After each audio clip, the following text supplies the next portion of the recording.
Crash होते हुए देखा ही है। शुरुआत से जो रुझान है वो शेयर मार्केट के प्रति उतना पॉजिटिव नहीं है। 3 मार्च को यहीं पर ग्रहण पड़ा था। जब जब शनि ने यहाँ पर ट्रांजिट किया है, रियल एस्टेट का जो गुब्बारा है वो फूटा है। भारत में भी इसी तरीके के उतार चढ़ाव की स्थितियां चल रही थी। वॉर के कारण महंगाई, डिमांड, ये सारी चीजें कम हो रही है। कोविड जैसा जो वक्त है ये रिपीट हो सकता है।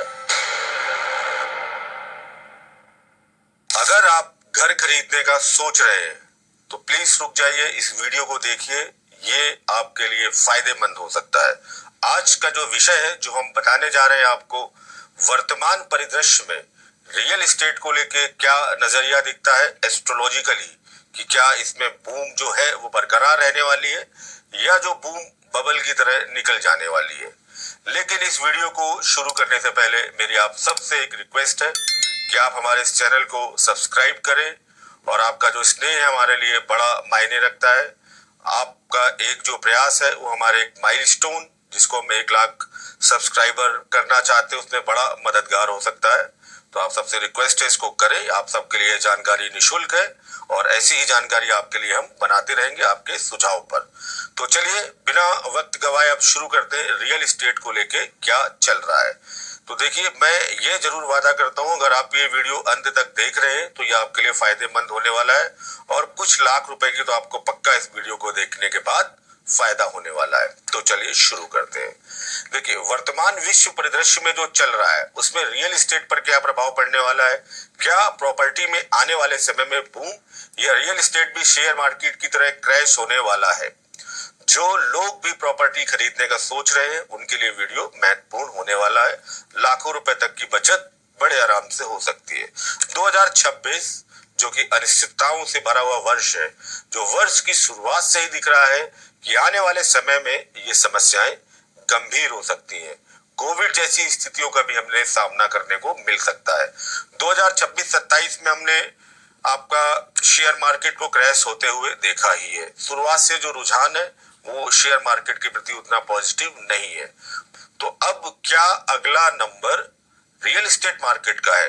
क्या रियल एस्टेट मार्केट अपनी इस बूम को बरकरार रख रही है? इसको हम एस्ट्रोलॉजिकली समझते हैं। देखिए, रियल एस्टेट यानी कि अगर हम रियल एस्टेट के एस्ट्रोलॉजी में बात करें तो यानी भूमि, भवन, स्थिर संपत्ति, सुख, ये जितना भी संपत्ति का सुख है ये सब रियल एस्टेट है। एस्ट्रोलॉजी में इसे हम मुख्य रूप से कहां से देखेंगे? 4th हाउस से देखेंगे। चाहे वो देश की कुंडली का 4th हाउस हो और चाहे वो किसी व्यक्ति की कुंडली का 4th हाउस है, यहां से ही आपकी भूमि का सुख, प्रॉपर्टी का सुख देखा जाता है। मुख्य भाव आपका 4th हाउस है जो घर, वाहन, भूमि, इन सब के सुख को दिखाता है। फिर हम 2nd हाउस को भी देखते हैं जो कि धन या वेल्थ को दिखाता है, प्रॉपर्टी खरीदने की क्षमता। तो प्लैनेट जो रिस्पॉन्सिबल है वो प्लैनेट है मंगल और शनि। मुख्य रूप से मंगल जो कि भूमि का कारक है, ये कारक है भूमि का, जमीन का, कंस्ट्रक्शन का। शनि रियल एस्टेट इंडस्ट्री को दिखाता है कि लॉन्ग टर्म प्रॉपर्टी का जो इन्वेस्टमेंट है वो आपके लिए कैसा रहने वाला है। बात कर लेते हैं मून की, ये भी आपके सप्लाई को दिखाता है, जनता को दिखाता है, डिमांड को दिखाता है। चार्ट हमें कौन से देखने चाहिए एस्ट्रोलॉजिकली? D1, D4 और D9। अब भारत के परिप्रेक्ष्य में हम इन चीजों का अवलोकन करेंगे और इसी का प्रभाव आपको साइमल्टेनियस विश्व परिदृश्य में भी देखने को मिलेगा। मंडेन एस्ट्रोलॉजी के हिसाब से हम भारत के रियल एस्टेट के लिए 4th हाउस को कंसीडर करेंगे। D1 एंड D9 जैसा जो कुंडली है भारत की वृषभ लग्न की, उस कुंडली के चतुर्थांश का भी हम डिटेल एनालिसिस आपको बता रहे हैं। अब 4th हाउस मंडेन एस्ट्रोलॉजी में क्या हुआ आपका? भूमि, फसल, खेती बाड़ी, उद्योग, भूमि से संबंधित जो भी मामले हैं ये आपके 4th हाउस से कवर हो रहे हैं, या जो भी अचल संपदा है ये भी आपकी 4th हाउस के साथ जा रही है। भारत की कुंडली में अगर आपने ध्यान दिया हो तो 4th हाउस में सिंह राशि यानी कि लियो का प्रभाव है।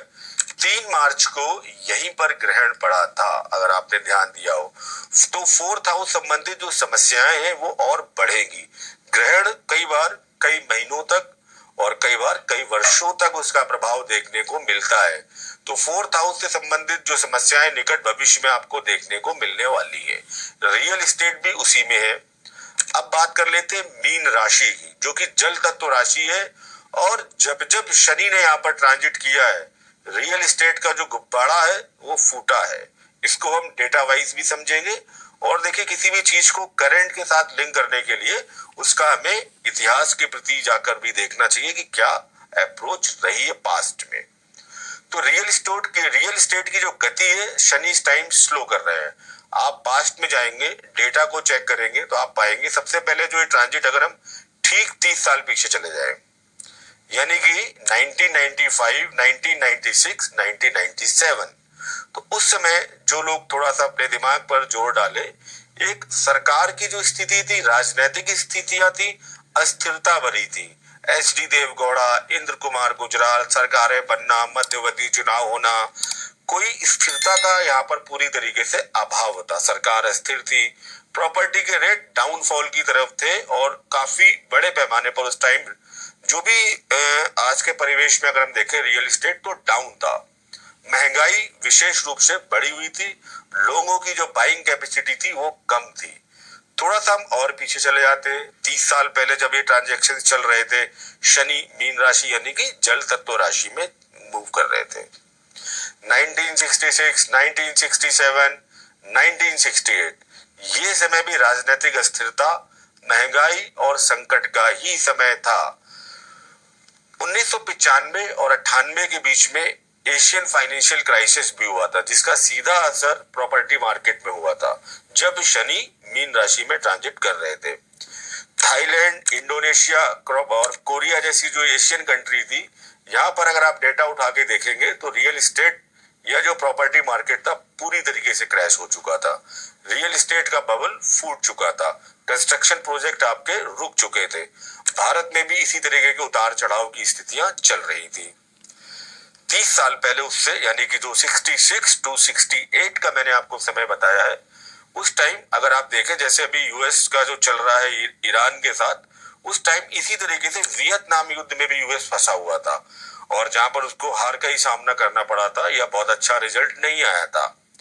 तो वियतनाम युद्ध का प्रभाव चल रहा था। भारत में क्या हुआ था, भारत में इकोनॉमी बहुत ज्यादा वीक हो चुकी थी। आपने एक टर्म सुना होगा, मुद्रा का अवमूल्यन होना, यानी कि जब सरकार अपनी मुद्रा का अवमूल्यन करती है, जब आपकी करेंसी बहुत वीक कंडीशन में होती है। फूड क्राइसिस थे, राजनीतिक अस्थिरता का माहौल चल रहा था।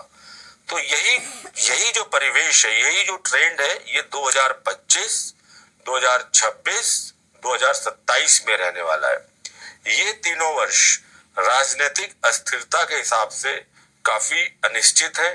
सरकारें स्ट्रॉन्ग डिसीजन लेने में थोड़ा सा कॉम्प्रोमाइज करेंगी। महंगाई या फूड क्राइसिस या एनर्जी क्राइसिस बढ़ेंगे। जियोपॉलिटिक्स जैसी जो सिचुएशंस है ये लगातार खराब हो रही हैं और बिगड़ती रहेंगी, इनमें बहुत ज्यादा सुधार मुझे नहीं दिखता है। तो कुल मिलाकर हाँ, एक चीज और मैं जोड़ना चाहूंगा, यहाँ पर कोविड जैसा जो वक्त है ये रिपीट हो सकता है। तो लोगों को जो अपनी सेविंग्स है वो बचा के रखने की एक मेंटेलिटी आ जाती है कि जब आप जॉबलेस हो रहे हो, कोई महामारी चल रही हो, तो आप रोक देते हैं, चीजें होल्ड कर देते हैं। तो जब मार्केट में नॉर्मली, अब हम प्रैक्टिकलिटी के साथ आ जाए कि जब मार्केट में डिमांड ही नहीं है तो फिर क्या होगा, सप्लाई पर इम्पैक्ट आएगा। तो कुल मिलाकर रियल एस्टेट में जो लोग भी इन्वेस्ट कर रहे हैं, मेरे हिसाब से उन्हें भी रुक जाना चाहिए। अपनी जो सेविंग्स है बचा के रखनी चाहिए जब तक कि सारी जो पिक्चर है वो क्लियर नहीं हो जाती, और उसका फायदा भी उनको मिलेगा। आने वाले समय में जियोपॉलिटिक्स एंड वॉर की कंडीशन जबरदस्त तरीके से इसको क्रैश करेगी। 2026 में अगर मैं बात करूं तो अक्टूबर के बाद से मुझे जो करंट आपका बेस प्राइस चल रहा है रियल एस्टेट मार्केट में 10% तक की गिरावट देखने को दिखती है। यानी कि अगर आपको आज एक फ्लैट 1 करोड़ का पड़ रहा है तो आप देखेंगे अक्टूबर के बाद यही फ्लैट आपको 90 के आसपास मिल जाएगा। 10% का क्राइसिस मिलेगा। प्रॉपर्टी का भी एप्रिसिएशन नहीं, डाउनफॉल का समय है। थोड़ा सा और आप जाए, जो सिचुएशंस बन रही है लगातार खराबी की ओर, जिनमें कोई सुधार नहीं है, तो 2027 के अंत तक ये गिरावट का जो दौर है ये चालू रहने वाला है। और मैं आपको एक प्रेडिक्शन भी देता हूं, देखिए उनके लिए बड़ी अच्छी है जो प्रॉपर्टीज में नहीं खरीद पा रहे थे, उनके लिए बड़े अच्छे अवसर आने वाले हैं कि आज के करंट रेट से अगर 2027 एंड आते आते आप 15 से 20% तक का करेक्शन देखेंगे। उसके बहुत सारे कारण होंगे, जॉब्स का कम होना, किसी महामारी की वजह से लॉकडाउन या इस तरीके की स्थितियों का सामना करना, कुल मिला के लोग थोड़ा सा जो बाइंग कैपेसिटी है डाउनफॉल की तरफ दिखाती है, महंगाई का भी बढ़ना। दोबारा इसमें कब हमें तेजी देखने को मिलती है? 2028 के बाद से रियल एस्टेट दोबारा से स्ट्रॉन्ग मजबूत तरीके से शुरू होगा। 2026-27 में भारत में भी जियोपॉलिटिक्स, वॉर के कारण महंगाई, डिमांड, ये सारी चीजें कम हो रही हैं, तो रियल एस्टेट में ये करेक्शन आपको देखने को मिलेगा। तो मैं ये कहना चाहूंगा, जो लोग लंबे समय से घर का सोच रहे थे और उनके लिए घर लेने का एक सुनहरा अवसर आने वाला है, तो अपने जो मेहनत की पूंजी है, निधि है, उसको बचा के रखिए, कुछ समय वेट कीजिए, इस कठिन समय को कम से कम सितंबर अक्टूबर तक निकल जाने दीजिए। जो आपकी डील आज 1 करोड़ में है, वो 10% आपको आराम से करेक्शन होते हुए दिखेगी।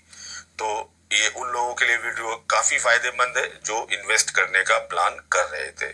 तो मुझे उम्मीद है कि ये वीडियो आपको पसंद आया होगा, और अगर पसंद आया है तो इसको आप लाइक कीजिए और हमारे इस चैनल को सब्सक्राइब कीजिए, और हमारा जो लक्ष्य है 1 लाख सब्सक्राइबर करने का, उसे पूरा करने में अपना योगदान कीजिए।